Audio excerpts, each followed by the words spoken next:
Hey everybody, welcome back to my channel. This video is about the eclipse and a lot more.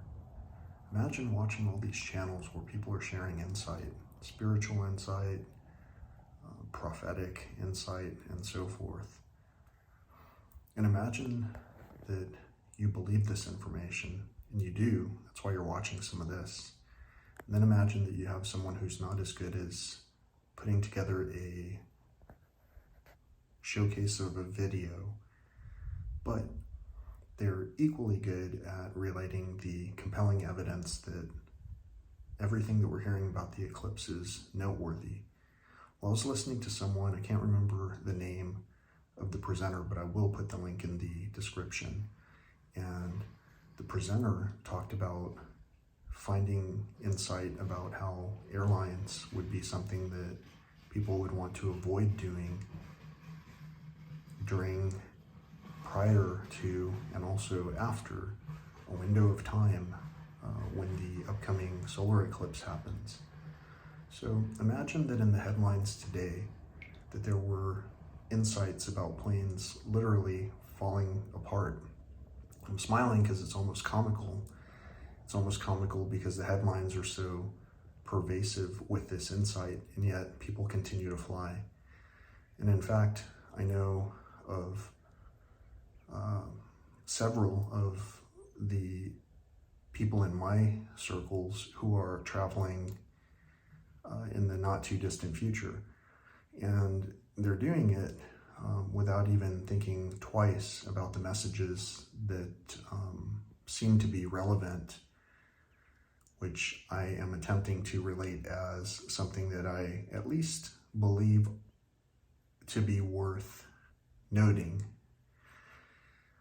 In other words, there's some noteworthy evidence that points to a situation, and whether the situation is something that happens immediately. In other words, if, let's say that the day of the eclipse is the most cataclysmic thing that we have ever gone through, and we lose humanity as we know it, or whether life continues as per expected.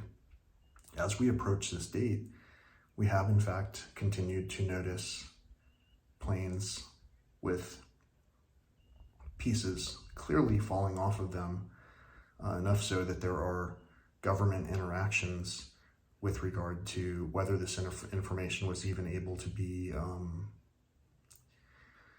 legally brought up in a court of law. So all of these things are happening right now, probably globally, whether it's the warming or the cooling or, whatever is happening globally, as above, so below. All of these things we're thinking about seem to be getting muddled up with personal insights that are more egocentrically driven. I mean, just for an example, why am I talking about this? Well, I'd love to help my loved ones to understand that I feel that it might be noteworthy, whether there is an upcoming eclipse or not, to begin to pay attention to how quickly the infrastructure seems to be falling apart, and maybe to be a little bit more careful about where this translation of wealth is being invested. Because if we can help one another to do what we can to prepare as best we can for a circumstance, whether or not it occurs, then we could all put our minds at ease and have quite a bit less dis-ease. So self-care is the first thing that needs to occur when it comes to the journey of deciding whether or not this eclipse event is noteworthy, whether or not we want to try to associate that information with our loved ones as calmly and collectedly as possible. So hope this finds you safe, and I hope this finds you understanding of what I'm trying to share when it comes to why we might want to pay attention to the signs in the sky, to the whatever you want to call it. But until next time, thanks for tuning in, sharing, subscribing, whatever. Thanks for having a great day though.